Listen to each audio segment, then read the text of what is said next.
Professor, jornalista, filósofo, poeta e conhecedor da doutrina espírita, Herculano Pires escreveu o livro Obsessão, Passe e Doutrinação.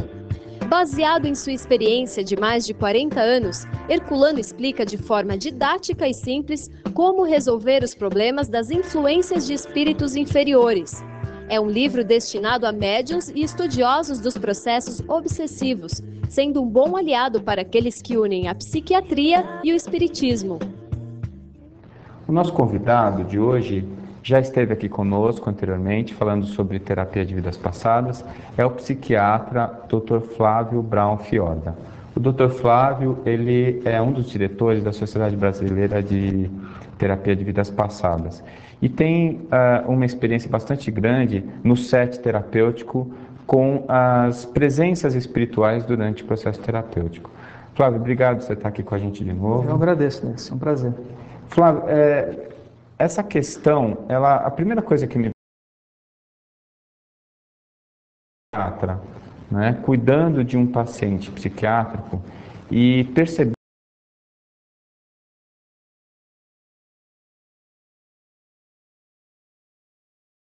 do profissional da área de saúde ter algum grau de mediunidade?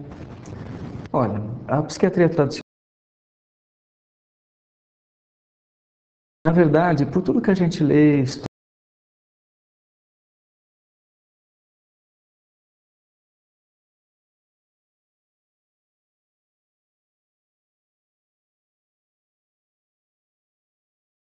espírita mais ainda, né? A rigor, a mediunidade todos nós teríamos, em graus variados, né?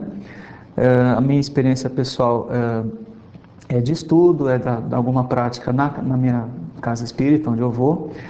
E, na verdade, quando aquele paciente relata que está ouvindo vozes, que está vendo alguma coisa, por que nós consideramos ele louco? E se eu não...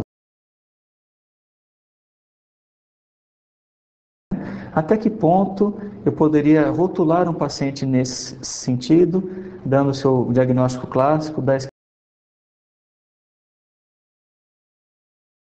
Juntando a psiquiatria com o espiritismo, a gente obtém muito mais respostas, é óbvio, né? Então, se a gente parar para pensar nesse outro lado, nessa possibilidade de não ser um distúrbio químico, etc., por que não? A rigor, se o médium lúcido, orientado, trabalhador de uma casa espírita, diz que vê um espírito obsediando, ou até o próprio mentor da casa espírita ali, pela psiquiatria isso é um delírio. O cara tem tendências à esquizofrenia. Então, Chico Xavier seria o cara mais esquizofrênico que apareceu no planeta Terra. E é interessante que, recentemente, o Dr. Alexander, da USP, que também é psiquiatra, a tese de mestrado dele mostrou que, ele estudou os médiuns em São Paulo, mostrou que o índice de distúrbios psicológicos e psiquiátricos entre os médiuns é mais baixo do que da população geral, né? Pela psiquiatria isso é um contrassenso, né? Contrassenso, né? Então, a gente sabe que isso é uma prova de que aquela pessoa que vai estudar, vai se dedicar, e se tem a mediunidade, exerce com seriedade, com amor no coração, com certeza a pessoa está mais estável. Esse é a grande ideia, a grande mensagem que a gente quer passar para os pacientes em geral, sem fazê-los necessariamente tornar de cada um, mas aquele paciente que já tem uma brecha, que eu percebo que eu posso falar alguma coisa a mais, em orientar, né, apresentar esses livros, eu com certeza eu falo, eu não perco essa oportunidade. E se o médico não é espírita e faz o tratamento psiquiátrico de um paciente que está num processo obsessivo, né? Quais são as consequências? O que isso pode acontecer? Ou, melhor perguntando assim para você, para que lado vai o diagnóstico e o tratamento desse paciente? Vai para o lado tradicional, né, Décio? A gente vai prescrever alguns remédios antipsicóticos ou que ajudam a estabilizar o humor, o comportamento, ou eventual agressividade. Vai ficando aquela coisa crônica, vai cronificando o caso, a alucinação não para porque o obsessor não vai embora, o aldol não manda o obsessor embora, é assim mesmo que acontece. O profissional que não leva esse lado em consideração vai precisar aumentar as doses do medicamento, as impregnações neurolépticas vão aumentando, os tremores, a rigidez muscular, né? Chega ao ponto de trocar o medicamento, muitos deles são bem caros, inacessíveis para a população em geral, e mesmo aquele top de linha mais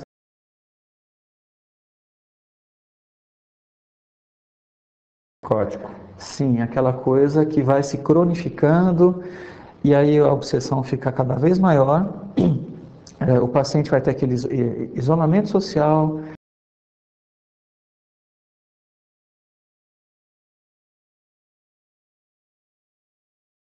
uma gastrite que você toma um antiácido, a pessoa fica legal, né?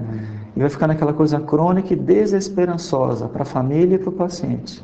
Mas quando o paciente ouve um profissional da área de saúde que leva em consideração esse lado espiritualista, o paciente tem esperança da possibilidade de abrandar aquele quadro clínico, de, pela primeira vez, ter contato com um médico ou com um psicólogo que não vai chamar o paciente de louco. Na verdade, isso é muito bom para o paciente obsediado, ele é convencido de que ele é louco. De que isso é da cabeça dele, que não vai ter jeito, que é um físico, químico. A gente vai levar em consideração esse outro lado, mas complementando com o espiritismo. E Flávio, é fácil você perceber isso, por exemplo,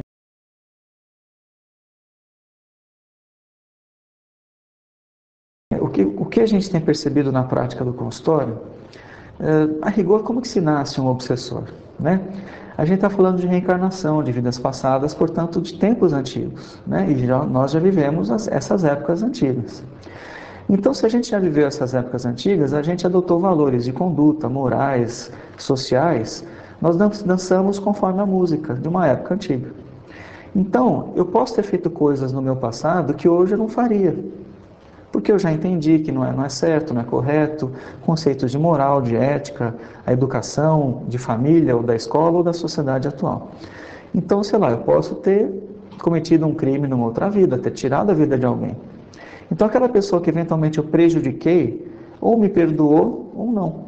Se já me perdoou, provavelmente já reencarnou, ou ainda está no plano astral, de alguma maneira, já está seguindo outro caminho.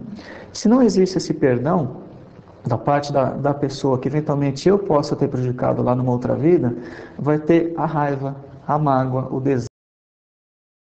O que um obsessor de 500 anos atrás consegue me achar hoje,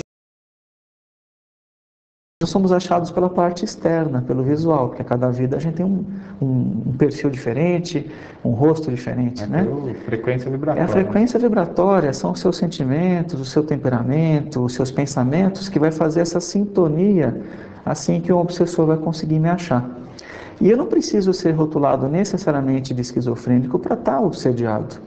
A obsessão tem vários níveis, vários graus, né? Na esquizofrenia é o grau maior, né?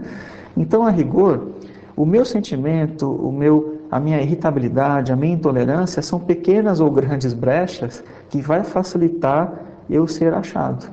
Então, a rigor, todos nós temos obsessores. Vai depender de mim mesmo, eu querer ter mais contato com isso ou não, eu deixar ter mais contato com isso ou não. E na TVP, Décio, o que acontece às vezes? O paciente está lá em estado regressivo de memória, acessando coisas do seu passado, e ele refere, e não precisa ser médium necessariamente, o paciente refere, olha, eu estou sentindo alguém aqui agora.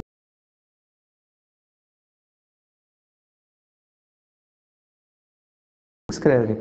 O terapeuta, se tiver mediunidade, vai perceber, vai intuir alguma coisa. Eu nem sempre percebo, às vezes eu percebo, mas eu fico quieto para saber, para ver se a coisa acontece de uma maneira até espontânea, né?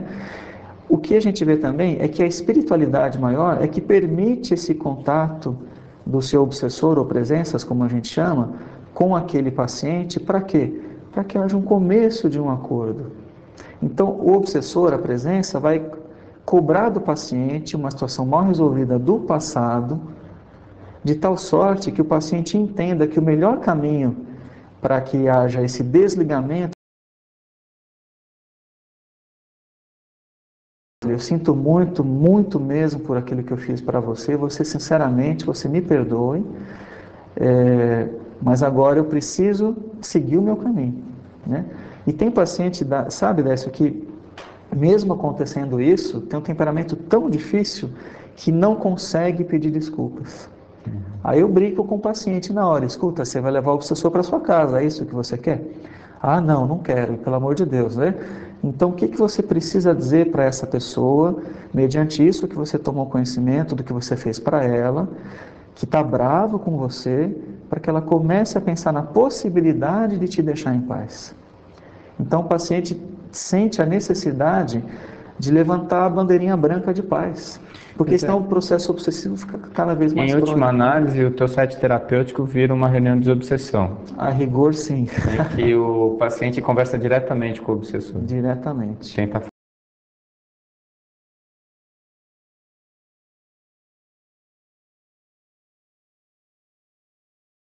Mas quando o obsessor, a presença, para pensar na possibilidade de aceitar aquele pedido de perdão, é a hora que a espiritualidade amiga pega, recolhe e tenta afastar de alguma maneira, para que o obsessor continue fazendo a terapia dele no plano espiritual. Então, isso aí se liga a uma pergunta que eu ia te fazer, que é assim: quando o paciente não é espírita, como lidar com a situação, né? Você Sim. vai encaminhá-lo a um centro espírita necessariamente.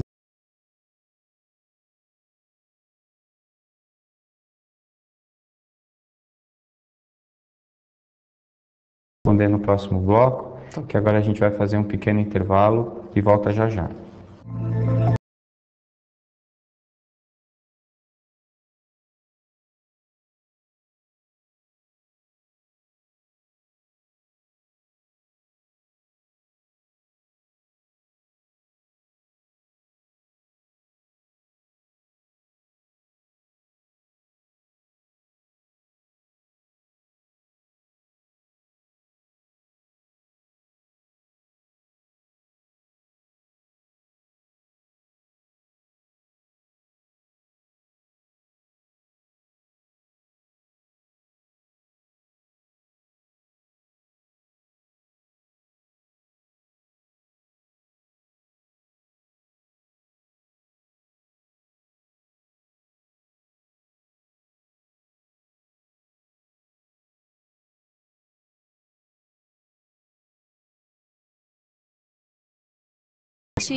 Que levem uma linguagem adaptada ao universo infantil as mensagens do Cristo à luz da doutrina dos Espíritos.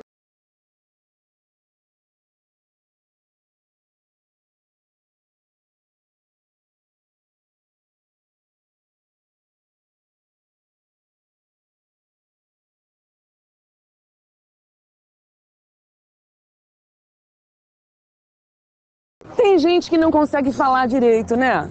Mas existem milhares de cidadãos brasileiros que também não ouvem, não enxergam e nem se movimentam bem. Não porque não queiram ou porque ninguém lhes ensinou, mas porque não conseguem. Eu estou falando dos portadores de deficiência mental. Quem é que cuida deles nesse país? Ajudando as Casas André Luiz, você certamente vai viver melhor consigo mesmo. Venha conhecer de perto esse trabalho. Ligue para 0 operadora 11 6457 7733. Somos a Banda Calypso. Estamos aqui nas Casas André Luiz fazendo uma visita e queremos convidar você a fazer o mesmo.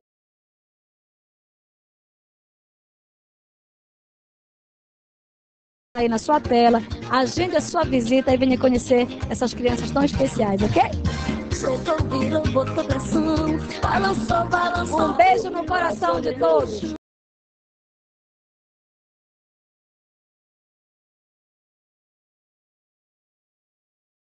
Estamos aqui então com o Dr. Flávio Brown, que é psiquiatra e trabalha com terapia de vidas passadas.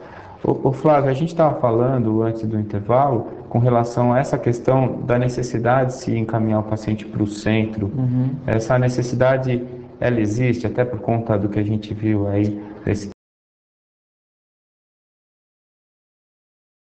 Previamente já conheço alguns lugares, algumas casas espíritas que eu gosto, que eu confio, né?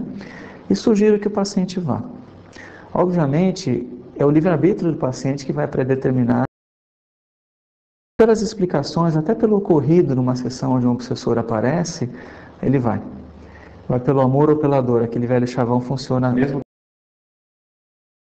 que não seja espírita. Porque o lugar que se atende desses assuntos, eu explico para o paciente, é como se fosse um pronto-socorro. Você está com dor no peito, dor no abdômen, onde você vai? No pronto-socorro. Para assuntos espiritualistas também. Eu estimulo que ele cultive a sua fé, se ele não for espírita, converse com o seu padre, caso seja católico, com o seu pastor, caso seja evangélico, e se isso não adiantar, que ele vá a uma casa espírita que eu recomendo a ele, né? Para ser orientado, para ser instruído. Na verdade, a gente quer instruir as pessoas, não como se nós fôssemos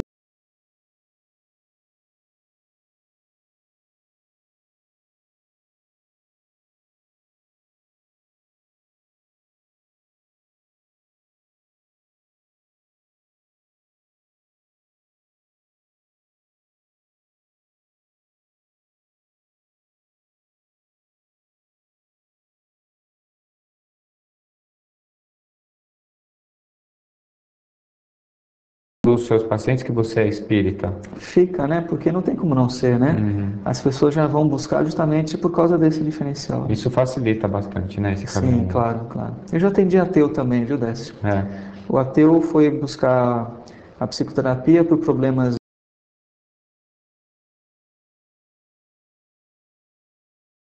De fato, ele se viu na primeira vivência como. Era um senhor bem duro. Obviamente, sendo ateu, ele não conseguiu, talvez por seu orgulho, se ver no papel mais. Mas ficou com aquela coisinha, aquela sementinha plantada de que ele tinha que melhorar esse lado dele, né?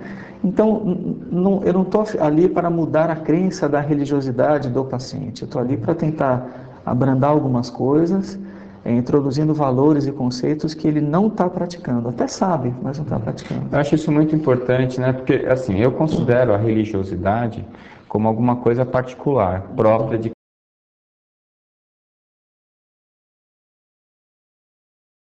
religar-se a Deus, é a maneira com que cada um de nós consegue se sentir mais próximo de Deus. Isso é particular. É particular, né? Mas isso não impede que você dê a orientação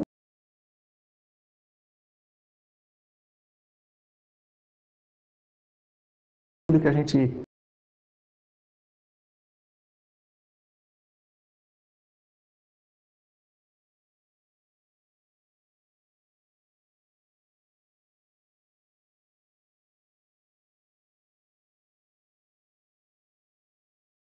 do materialista, é um estudo de comprovação de casos, né, por amostragem de número de pacientes que a gente atende. Na verdade, eu explico mais ou menos assim, que toda vez que a gente, pessoas normais, comuns, nós temos aquele pensamento que a gente sabe que não é correto, aquele pensamento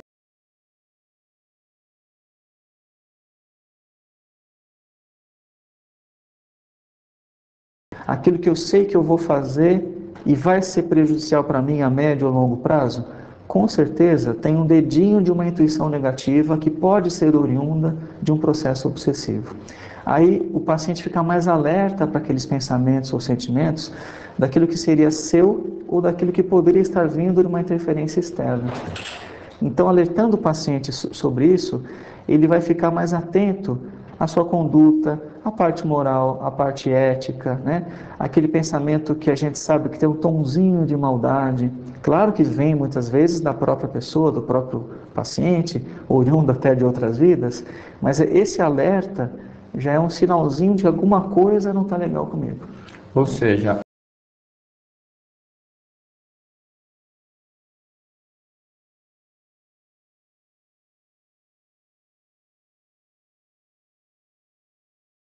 o obsessor tem para comigo?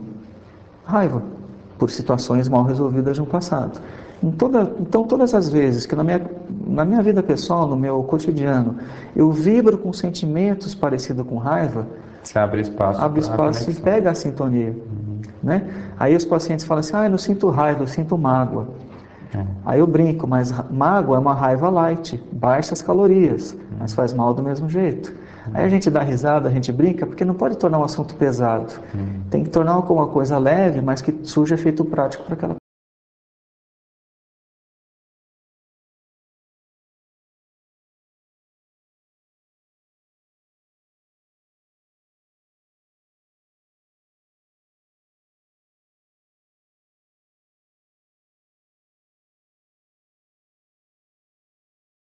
Digamos que a ferida nós criamos, o obsessor põe o dedo na ferida. E a gente permite que ele o faça, né? Nós permitimos muitas vezes. Abrindo espaço para aproximação. E fechando espaço para quem está para auxiliar, né? Exatamente, porque são pensamentos antagônicos, né? Se a espiritualidade amiga quer ajudar, o obsessor quer atrapalhar. Então vai depender da minha sintonia, da minha anteninha parabólica, que lado que eu vou deixar ela virada, né? Para um lado que vai me ajudar ou para um lado do pessoal que muitas vezes quer desarmonizar.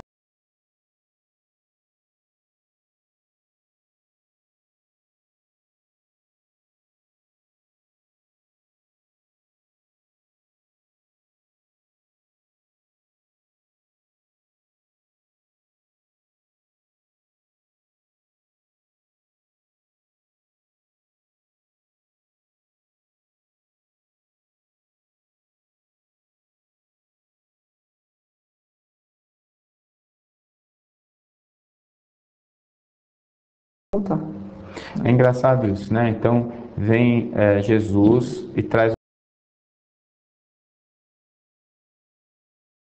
A gente passa a menosprezar aquela mensagem em favor da ciência, que traria todas as respostas para a gente, e a gente vai crescer.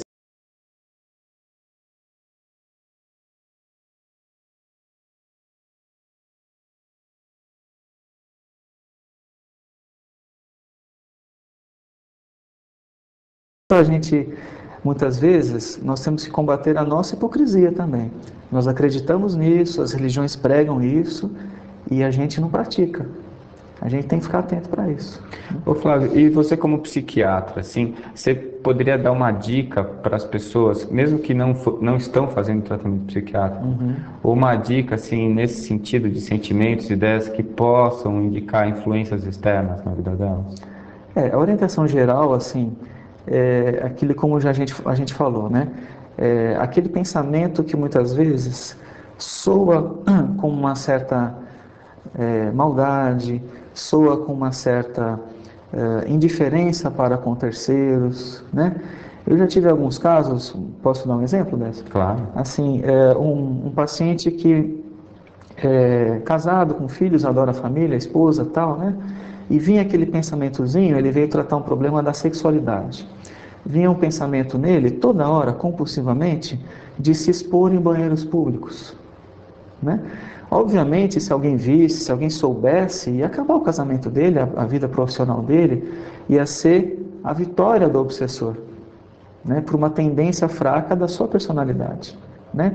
Então, isso eu uso como um exemplo para as pessoas ficarem alertas que todo pensamento que vai contra aquilo que a gente sabe que é do bem é uma tendência minha somada a uma intuição negativa. Se eu conseguir fazer esse diagnóstico antes de eu praticar aquela intuição negativa, eu estou conseguindo facilitar o trabalho.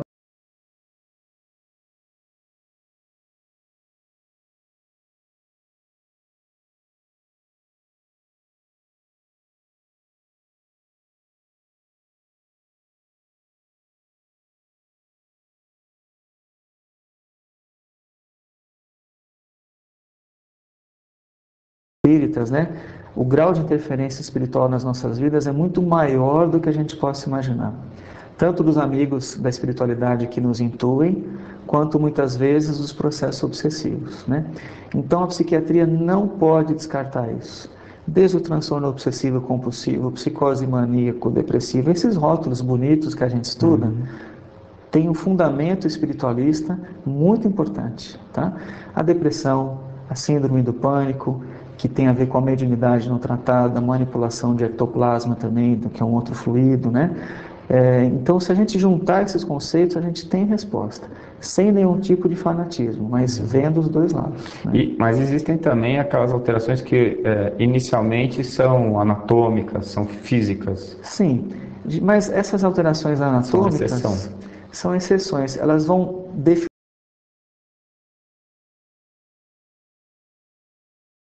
As alterações químicas também existem medicamentos ou medicamentos até naturais que tentam reequilibrar isso aí, né? Mas será que não fui eu, a minha pessoa, que fez aquela alteração química do meu cérebro e me gerar uma depressão? É trocar a causa pelo efeito. Exatamente, eu tenho que ficar atento primeiro a minha pessoa, que pode ter gerado uma alteração química do meu cérebro que gerou uma doença que nós chamamos de depressão, por exemplo. Né? E não alteração química que veio a depressão, eu sou vítima da alteração química. Na verdade, eu sou vítima de mim mesmo. Né? Então, se eu me desequilibrei, eu tenho força, capacidade para reequilibrar.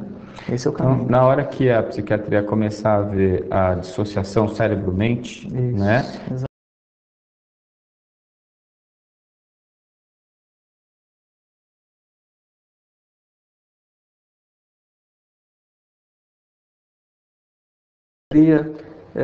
Dentre as especialidades médicas, eu acredito ser a parte mais atrasada, porque só vê o lado material. Não existe justa psiquiatria, que tem tanto a ver com os processos de obsessão espiritual, que é o nosso tema, né? Tem a ver com os processos do próprio desenvolvimento da mediunidade, né? Do uso que se faz disso, do mau uso que muitas vezes as pessoas fazem.